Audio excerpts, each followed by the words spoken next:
Assalamualaikum warahmatullahi wabarakatuh. Kembali lagi di channel Kwimi dan Mama Nia. Oke, hari ini Bunda, karena banyak sekali pertanyaan di DM tentang diet saat menyusui. Jadi emang kebetulan Mama Nia dari lahir Kiana itu udah mulai atur pola makan, kalori yang masuk ya, setiap hari dihitung. Dan ya termasuk program diet juga. Cuman perlahan ya untuk kita yang menyusui, dan karena diupdate juga di Instastory, jadinya lumayan banyak pertanyaan tentang diet saat menyusui. Nah, kali ini kita mau bahas nih Bun, gimana cara diet saat menyusui. Karena kebetulan Mama Nia waktu itu turun dari 96 atau 94 gitu, 10 bulan yang lalu, sekarang jadi 79 ya. Berarti udah lumayan banyak ya, sekitar 17 kilo ya. Jadi dari bulan, Kiana umurnya sekarang 10 bulan, itu sudah berhasil nurunin 17 kilo. Nah, gimana ya tipsnya? Riponoci.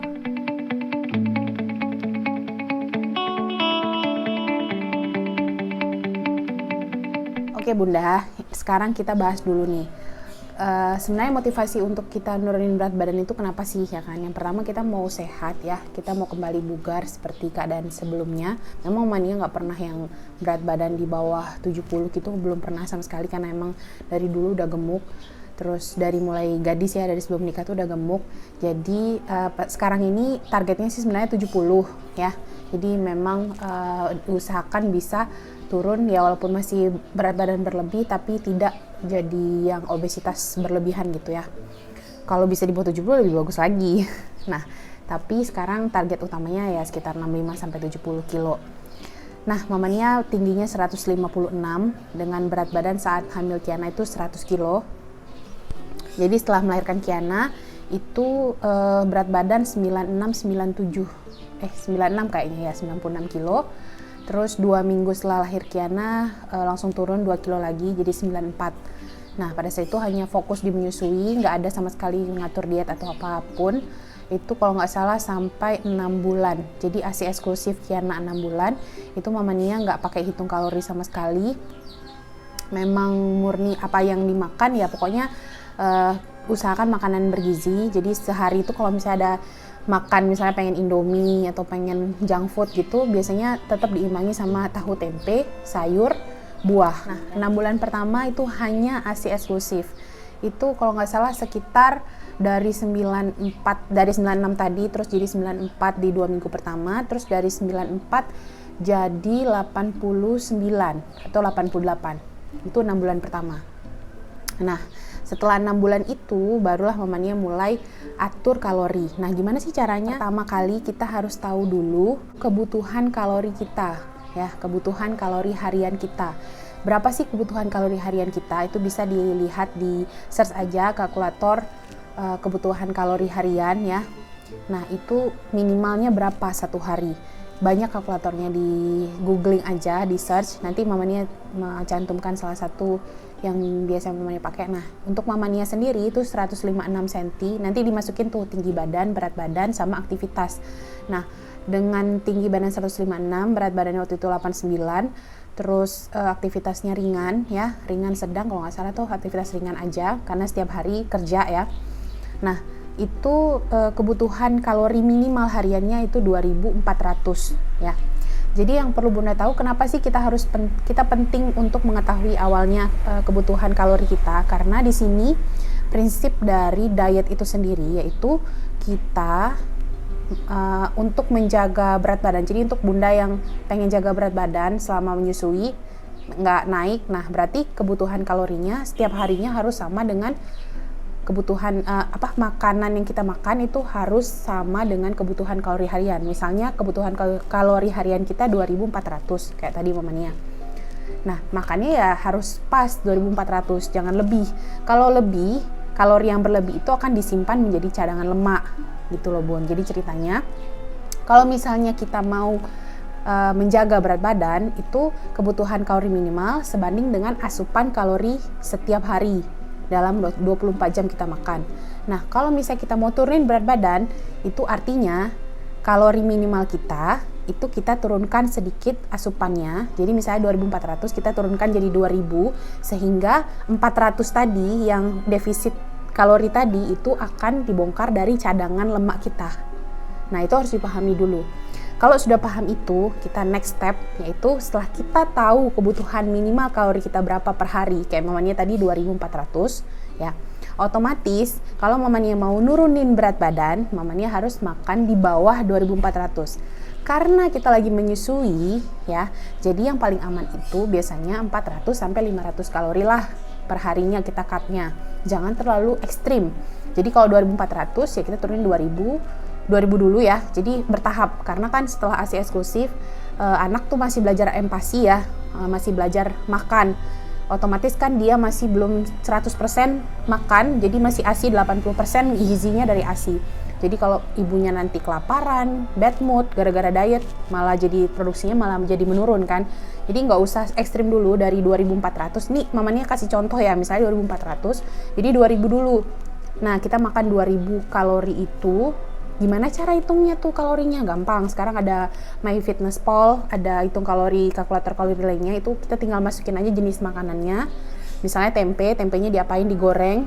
Nah, bisa pakai apa lagi? Nasinya berapa? Satu centong atau 2 centong, itu kita masukin aja. Nanti ada aplikasi yang bisa menghitung kalori makanan yang kita makan. Jadi untuk awal-awal sih biasanya mamanya memang masukin ya, karena belum terlalu hafal. Nanti lama-lama udah kebiasaan, udah tahu nih ini berapa, udah kebiasaan ngitung kalori sendiri gitu. Jadi jenis makanannya untuk yang pertama kali nggak usah muluk-muluk, nggak usah langsung change langsung makanan sehat, nggak juga. Jadi misalnya masih mau jajan sate atau nasi goreng itu silahkan, tapi harus tahu kalorinya berapa dan harus dihitung juga. Prinsipnya adalah kalorinya harus defisit. Defisitnya nggak usah banyak-banyak dulu, dari 2400 jadi 2000 ya. Nanti kalau sudah berjalan 1-2 bulan boleh diturunin lagi jadi 1800 atau 1900. Nah kalau misalnya sudah terbiasa dengan makan kalori 2000, kadar gula darah kita juga jadi lebih stabil. Kemudian itu termasuk cemilan ya, jadi kalau misalnya bunda makan cemilan atau apa, itu tetap harus dihitung. Pisang dihitung, pisang goreng dihitung ya, beda ya pisang buah yang segar sama pisang goreng sama banana chip atau keripik pisang, itu beda lagi kalorinya. Jadi harus dimasukin sesuai dengan apa yang kita makan, jujur aja, karena kan itu diary kita sendiri gitu.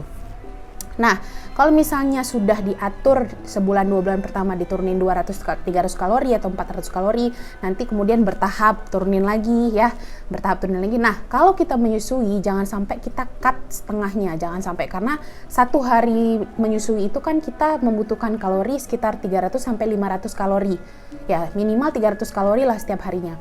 Kalau misalnya dari 1800 kita turunin jadi 1500, itu pasti keadaan kita jadi sangat lapar, sangat itu bisa bikin bad mood, karena dari jatah kita harusnya 2400, kalau misalnya bunda cutting jadi 1500, itu dihitung kita menyusui aja udah kurang 300, berarti hanya 1200 energi yang kita pakai dari makanan kita. Jadi otak kita jalan, organ-organ vital kita jalan, otot-otot kita semuanya ya, itu memerlukan kalori ya yang kita makan tadi.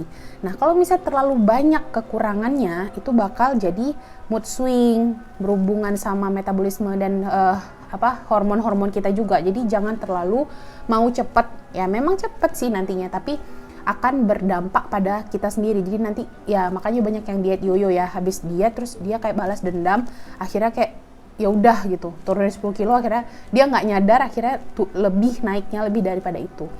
Jadi bunda harus sabar dulu, bertahap, karena kita juga lagi menyusui, kita mikirin produksi ASI kita mikirin asupan gizi kita. Yang pasti kita makan aja, hitung kalori. Kalau misalnya sanggupnya hanya 200 kalori aja harian, nggak ada masalah. Yang penting kita sudah cut kalori minimal per hari. Jadi tidak ada kalori yang berlebih yang disimpan menjadi lemak baru. Di sini paham ya bun? Jadi kalau misalnya jatah kita 2400, ya kalau kita nggak sanggup deh, kalau 2200 aja nggak apa-apa. 200 kalori itu udah kurang, dan itu akan dibongkar dari cadangan lemak kita gitu. Jadi jangan khawatir. Lama sih memang 1 bulan tuh belum tentu 1 kilo juga, cuman daripada nambah mendingan 1 bulan 1 kilo kan ya, daripada nggak sama sekali itu. Dan jangan berpatokan sama timbangan aja. Kalau mamanya suka ngukur ya, lingkar dada, lingkar lengan, lingkar paha, dan lingkar perut, itu aja 4. Lingkar lengan di sini ya, lingkar paha, kemudian lingkar perut sama lingkar dada. Dan itu kita buat aja patokannya, misalnya kalau lingkar dada pas di sejajar puting susu, lingkar perut sejajar 2 jari, biasanya mamanya 2 jari di atas pusat. Terus kalau lingkar paha 1 jengkal dari selangkangan misalnya gitu. Nah itu aja yang jadikan patokan, dan setiap 2 minggu sekali diukur. Jadi nggak cuma timbangan berat badan ya, karena kadang-kadang berat badannya nggak turun ya, tapi kok lingkarnya turun. Nah itu bisa karena kan 80% badan kita kan air. Kalau misalnya kita banyak minum, ya pasti nggak kelihatan gitu turunnya, karena tergantikan sama air yang kita minum. Nah, yang pertama itu ya tadi cutting kalori. Yang kedua, air putih nggak boleh kurang dari 2-3 liter. Jadi kalau kita menyusui, kita nggak menyusui aja, air nggak boleh kurang dari 2 liter. Apalagi kita menyusui. Otomatis kalau kayak mamanya nih biasanya 3-4 liter per hari. Itu harus wajib. Karena kalau misalnya kita udah kurang cairan, kita bakal bisa dehidrasi. Dehidrasi itu juga biasanya nanti menimbulkan rasa lapar yang palsu. Jadi seakan-akan kita lapar nih, padahal kita hanya haus, kita dehidrasi, badan kita dehidrasi, tapi kita rasanya jadi lapar gitu. Apalagi kita menyusui, itu tidak boleh sampai kurang cairan, jadi harus minimal 3-4 liter, kalau lebih bagus. Oke, 3-4 liter. Tuh, yang pertama cutting calories, nggak usah muluk-muluk, 200-300 kalori aja per hari dikurangin udah oke. Yang kedua, air putih nggak boleh kurang. Air putih harus banyak ya, minimal 3-4 liter. Yang ketiga, tidurnya itu cukup. Jadi istilah cukup tidur ibu menyusui, kita nggak bisa bilang tidur malam ya. Kalau misalnya kita tidur malam, kadang anak tuh suka bangun. Nah, kita ganti dengan tidur siang. Walaupun hanya 20 menit, 30 menit itu kita sempatkan diri untuk istirahat ya. Istirahat itu penting untuk menjaga stabilisasi hormon kita, mood kita itu ya. Jadi kalau dibilang aduh tidur malam nggak bisa nih, ibu menyusui pasti bangun terus. Oke, kita ganti dengan tidur yang siang atau tidur misalnya sore ya, sebelum maghrib misalnya gitu. Nah, itu bisa. Yang penting istirahat yang cukup ya. Kalau misalnya memang terpaksa nggak bisa ya, kita coba atur waktu. Bener kata orang tua, kalau misalnya bayinya tidur, kita harus tidur. Memang karena itu penting kita istirahat itu penting, kita bener-bener pause badan kita ya. Nah gitu. Terus yang keempat, tadi udah 3 ya, tidur yang cukup. Yang keempat itu olahraga. Ditambah dengan olahraga, aduh males nih, susah jogging di luar, nggak usah yang susah. Bunda buka aja di YouTube yoga untuk pemula, body weight training yang mudah-mudah 10 menit ya, nggak usah lama-lama 10 menit sambil gendong bayi, kadang-kadang mamanya sambil gendong Kiana. Pokoknya 10 menit atau 15 menit, nanti lama-lama badan tuh udah minta sendiri, dia nambah sendiri 15 menit, nanti 20 menit. Sekarang untuk pemula 10 menit aja udah cukup, tapi setiap hari. Kalau misalnya mau istirahat 1 minggu, ya 1 minggu sekali istirahatnya, sisanya dipakai untuk olahraga rutin. Dan nggak mesti pagi, siang, malam, terserah kapan bisa 10 menit dijalanin gitu. Jadi nggak ada patokan harus pagi, harus siang, harus malam, nggak. Oke ya. Terus udah olahraga. Yang terakhir adalah yang paling penting, diet itu bukan kelaparan, Bun. Jadi kalau kita kelaparan pada saat diet, berarti itu salah pola makannya. Jadi untuk ibu menyusui, diet yang paling pas adalah makan sedikit-sedikit tapi sering. 1 hari bisa dibagi 5-6 porsi. Pagi bangun tidur, makan pisang 1, minum susu segelas, misalnya gitu ya. Nanti dihitung tuh berapa, sekitar 200 atau 300 kalori. Nanti jam 10 kita makan lagi, misalnya kita mau tahu goreng atau tempe. Nah, kita hitung lagi, misalnya tempenya 2 potong, nanti udah 200 kalori, udah 400 atau 500. Nanti jam 1 kita makan lagi, makan siang. Itu ada nasi, sayur, buah, kemudian ada lauk pauk ya. Nah, kalau misalnya nasinya biasa bunda nambah, ini jangan nambah dulu, sepiring aja, banyakin lauk sama sayurnya. Jadi untuk mengganti porsi nasi tadi, kita ganti dengan lebih bagus dengan protein gitu ya, entah itu dari protein nabati atau hewani. Nah, nanti siang kita hitung, misalnya siang itu kita makan nasi 1 centong atau 2 centong, itu udah 300 kalori, terus kita makan lauk, ikan misalnya, ikan goreng, habis itu kita tambah tahu tempe sama sayuran, itu mungkin sekitar 700 kalori untuk makan siang. Berarti tadi udah 500 tambah 700, udah 1200 kalori. Nah, nanti jam 4 sore sebelum kita olahraga atau kadang kita lagi ngurusin anak, kita makan lagi nih, makan roti gandum pakai selai kacang, atau kita makan salad buah ya, atau kita bikin sendiri salad dari sayuran, boleh juga itu kita makan. Penting ya, jadi jangan biarkan tubuh kita kelaparan ya. Kalau misalnya kita makan salad buah atau salad sayur, hitunglah misalnya sekitar 200 sampai 300 kalori. Tadi sudah 1200 tambah 300, 1500. Itu udah jam 4 sore tuh ceritanya. Nah, 1500 masih ada sisa, tadi kan kalau 2400 jadi 2000, masih ada sisa 500. Itu bisa buat makan malam gitu. 500 buat makan malam tuh cukup banget, bisa kita pakai buat makan daging atau kita makan telur ya. Kalau telur satu direbus tuh sekitar 150.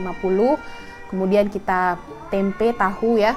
Kita kombinasikan lah gizinya. Nah, nanti kalau masalah ini bisa dilihat di highlight Instastory Mama Nia. Itu Mama Nia juga udah jelasin masalah porsi-porsinya. Kalau misalnya pun bingung, bisa konsultasi ke dokter spesialis gizi klinik tuh lebih bagus ya. Atau misalnya mau gampang, mau DM Mama Nia juga oke. Kalau ada waktu pasti Mama Nia bales ya. Nah, di situ kita atur. Nah, nanti kalau misalnya udah malam 500 kalori, udah kita mau makan jam 8 malam boleh, jam 9 boleh. Yang penting satu hari itu kita makan 2000 kalori yang sudah kita cutting. 2400 kebutuhan, kita makan 2000, itu udah 400-nya itu dibongkar dari cadangan lemak kita. Nah, mudah-mudahan di sini Bunda udah ngerti ya. Prinsip diet untuk ibu menyusui adalah tidak boleh memaksakan diri dengan cutting kalori yang berlebihan. Cukup 400 sampai 500 kalori aja per hari itu udah cukup banget, karena ditambah dengan menyusui lagi itu udah kurang lagi dari itu ya. Kalau misalnya Bunda kayaknya nggak bisa deh potong 400, 200 aja. Itu udah oke banget. Seimbang aja kita nggak naik gitu berat badannya. Tapi kalau kita turun dikit aja tuh udah pasti turun. Tapi pelan, sabar ya. Kemudian nggak boleh dehidrasi ya. Kemudian nggak boleh terasa lapar, nggak boleh kelaparan. Jadi kalau sudah mulai lapar, kesel, dehidrasi itu artinya kita salah pola dietnya. Gitu ya. Jadi nikmati proses diet ini sebagai proses yang sehat gitu. Jadi tidak ada rasa lapar, tidak ada rasa haus, dan tidak ada rasa marah karena tidak bisa makan ini, tidak bisa makan itu. Jadi amannya tuh Bunda kalau misalnya pengen makan mie instan ya nggak apa-apa, hitung aja nanti kalorinya berapa gitu. Nah dulu mamanya pas gadis tuh strict gitu dietnya, emang kayak dietnya harus karbonya segini, proteinnya segini, terus harus makanan sehat, nggak boleh digoreng, nggak boleh ini. Waktu dulu oke lah, masih gadis ya, nggak ada yang dipikirin. Kalau sekarang udah ngurus anak, ngurus bayi, menyusui pula kan, nggak mungkin kita sempatin buat masak sehat, pakai oven atau pakai panggangan, terus rendah lemak, rendah kalori ya segala macam tuh udah nggak sama lagi kondisinya. Jadinya kita sesuaikan dengan kondisi kita sekarang, makan aja sesering mungkin apa aja boleh, tapi kita seimbangkan. Nah, jadi bukan berarti kita makan junk food terus, satu hari 3 kali, pagi makan ayam ini, siang makan pizza ini, malam makan donat ini misalnya ya. Nah, itu kan karbo, tuh numpuk semua. Nah, kita usahakan memang ada yang kita makan dari buah, yang gampang-gampang aja, pisang, alpukat ya. Terus abis itu sayuran yang gampang-gampang aja. Kita buat selada, dressing juga tinggal beli kan. Sekarang dressing banyak yang langsung cocol, langsung udah jadi, tinggal kasih sambal ya kan. Yang penting kita hitung kalorinya berapa gitu Bun. Jadi segala sesuatu yang berlebihan itu juga nggak baik. Kalau misalnya diet karbo, nggak makan karbo sama sekali, itu juga susah sih. Kalau untuk ibu menyusui tetap harus diet gizi seimbang. Jadi harus ada karbohidrat. Karbohidratnya nggak mau nasi putih deh, mau ganti nasi merah. Ya kalau suka nggak apa-apa, tapi kalau nggak suka nasi merah jangan dipaksain gitu. Tetap aja nasi putih, tapi dihitung. Satu centong aja, itu sekitar 150 sampai 200 kalori misalnya gitu. Nah nanti buka ya MyFitnessPal, itu yang Mama Nia pakai ya. Mungkin ada untuk hitung kalori lainnya boleh di-share di bawah. Yang tahu ya silahkan di-share di bawah. Nah, prinsip-prinsip seperti itu yang kita bisa terapin, dan gak usah muluk-muluk ya Bun, pusing nanti kalau dietnya terlalu ketat. Untuk ibu menyusui, diet happy, oke? Nah, jangan lupa olahraga juga penting ya. Bersih-bersih rumah termasuk aktivitas, cuman untuk olahraga sendiri disempetin benar-benar olahraga yang melibatkan seluruh anggota tubuh 10 menit aja sehari.